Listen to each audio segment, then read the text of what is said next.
Mapagpalang araw po sa ating lahat. It's a happy day, it's a happy night. Welcome to my channel. Please subscribe. Teresita Stoddard po. Thank you po sa lahat ng aking mga subscribers. Ayan po yung nasunog na thermostat. At ipiprepare ko po itong lugar na ito para kay Mario. Tatanggalin ko po yung malaking base na yan. Tatanggalin ko po muna itong mga ito.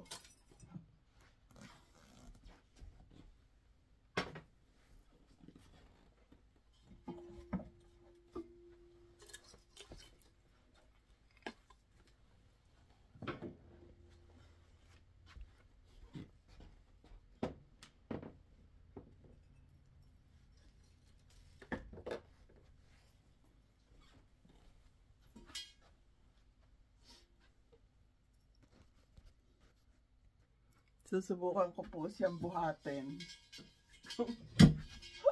Ako po naglagay nito dito eh. Kaya ko po siyang buhatin. Kung paano, God please help me. Ito po. Ang bigat po niya. Oh my God. Oh, Jesus. Oh, God. Ayan po. Nakaya ko siya. At itong patungan niya, napakabigat din. Thank you po, God. Ayan na po siya. Nabuhat ko siya mag-isa. At saka yung pedestal niya. Pareho po mabibigat siyang mga yan. Ayan. Mapapalitan na rin yung aming busted na thermostat para may paglagyan ng gamit ni Mario dyan. Kaya tinanggal ko po yung malaki kong pasong yun. Tingin ko na po, 4 o'clock tumayo na ako. May pasok po kasi ako ngayon kaya nag-aayos ako dito ng pagdating ni Mario. Mamaya po dadalhin ko kayo dun sa likod, nandun po yung aming compressor. Dito po nakokontrol. Pipili kayo kung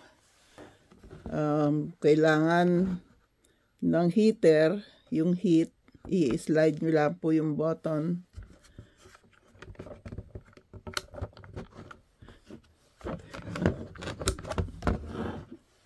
Ayan po, i-slide nyo yung button sa heat, yung compressor, yung namang heat pump sa baba. Ang pipili lang po kayo ng isa. Pagka gusto niyo naman ng cold, air condition, yan, i-slide nyo sa cool. Kung gusto niyo i-off totally, yung furnace at saka yung compressor, ayan, nasa gitna lang po yan. Kung gusto niyo ng air,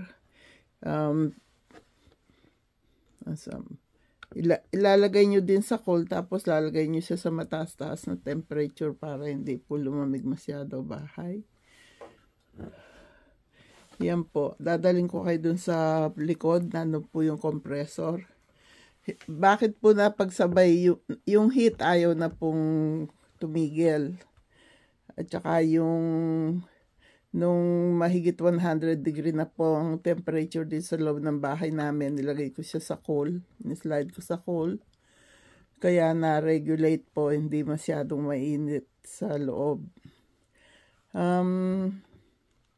Kaya yung compressor, para pumapaandar yon, isa lang ang pipiliin nyo, cool lang, cool. Hindi pwedeng parehong gagana yan. Ang nangyari po, yung heat pump, ayaw nang tumigil sa pag-iikot, sa pag-andar. Kaya mainit na mainit po loob ng bahay namin. Kaya ni-slide ko siya sa cool. Sabi ni Mario, how could it be? This is totally busted. Hindi po ba? Miracle ni God yan. Dadaling ko kay mamaya sa likod pag maliwanag na po. Ayan po yung aming compressor. Pag gusto po ng air condition, ino-on ko po yung switch doon sa taas sa cool. Ayan.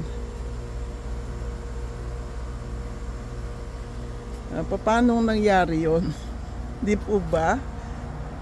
himala ng ating Panginoon Diyos. Napaandar ko yan, busted na yung aming thermostat. Ayan. Thank you po talaga, God. Thank you, Holy Spirit. Thank you, Jesus. Ang bigat-bigat mo na. Umihina lang siguro ako sa edad ko na. Dati yan kung saan ko yan nilalagay, kayang-kaya ko. Pati yung pedestal niya. Yun po, napakita ko na po ang lahat-lahat sa inyo. Hindi po ba miracle yung nangyari yan? Yung compressor, umandar, busted ang thermostat. Kaya thank you po. Pagpalain po tayo lahat ng ating poong may kapal. At maging maayos po ang lahat-lahat sa buhay natin. Kasaganaan, kapayapaan at kalusugan. Thank you po, God. Thank you, Lord. Thank you, Jesus. Thank you, Holy Spirit. Thank you. Thank you. You're so very kind to us. Thank you. Thank you po, God. Hindi po nasunog ang aming bahay. Thank you po. God bless us all. Mapagpalang araw po sa ating lahat.